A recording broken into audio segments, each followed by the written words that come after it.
ನಮಸ್ಕಾರ ಎಲ್ರಿಗೂ ಫ್ರೆಂಡ್. ಇವತ್ತು ನಾನು ಬೆಂಡೆಕಾಯಿ ಮತ್ತು ಅಲಸಂದೆ ಕಾಳು ಉಪಯೋಗ ಮಾಡಿಕೊಂಡು ಬೆಂಡೆಕಾಯಿ ಹುಳಿ ಮಾಡ್ತೀನಿ. ಬನ್ನಿ ನೋಡಿ, ಇದು ರಾತ್ರಿಯೇ ನಾನು ಅಲಸಂದೆ ಕಾಳು ನೆನೆಸಿದ್ದೆ, ಒಣ ಅಲಸಂದೆ ಕಾಳು.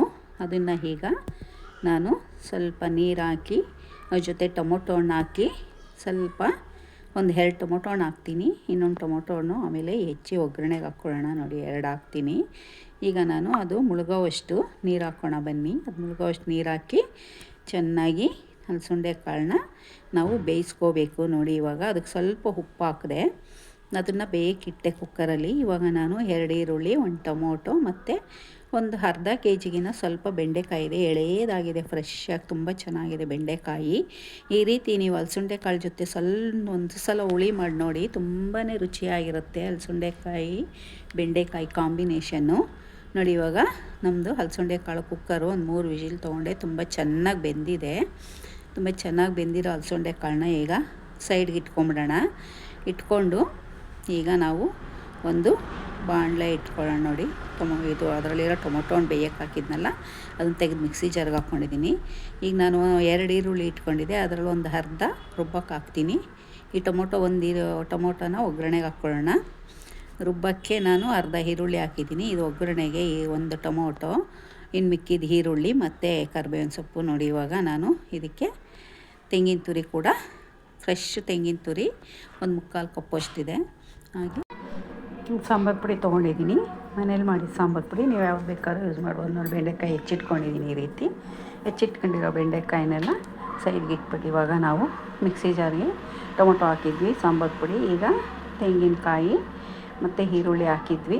ಹಾಕಿ ಎಲ್ಲ ರುಬ್ಕೊಂಬಂದಿಡೋಣ. ನೋಡಿ, ಈಗ ರುಬ್ಬಿದಾಯಿತು. ನಾನೊಂದು ಬಾಣಲೆ ಇಟ್ಟು 2 ಸ್ಪೂನ್ ಎಣ್ಣೆ ಹಾಕಿದ್ದೀನಿ. 2 ಸ್ಪೂನ್ ಎಣ್ಣೆ ಹಾಕಿದ ನಂತರ ಸಾಸಿವೆ ಹಾಕ್ತೀನಿ. ಸಾಸಿವೆ ಚಿಟಪಟ ಅಂದಮೇಲೆ ನಾನು ಈರುಳ್ಳಿ ಕರಿಬೇವಿನ ಸೊಪ್ಪು ಹಾಕ್ಕೊತೀನಿ.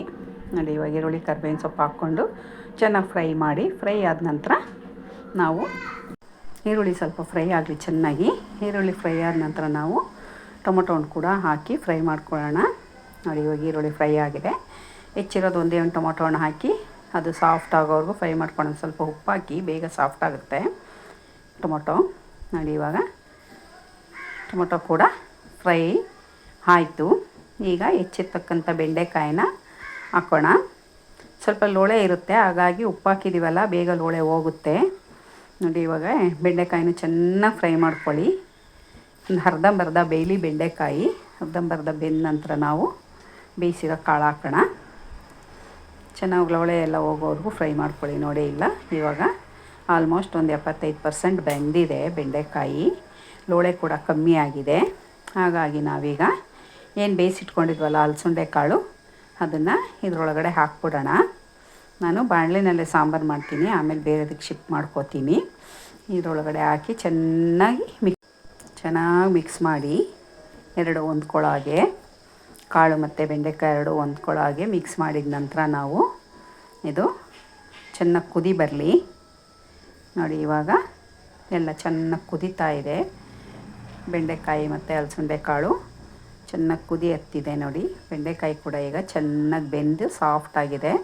ಬನ್ನಿ, ಇವಾಗ ನಾವು ರುಬ್ಬಿರ್ತಕ್ಕಂಥ ಮಸಾಲೆನ ಇದಕ್ಕೆ ಹಾಕ್ಕೊಂಬಿಡೋಣ.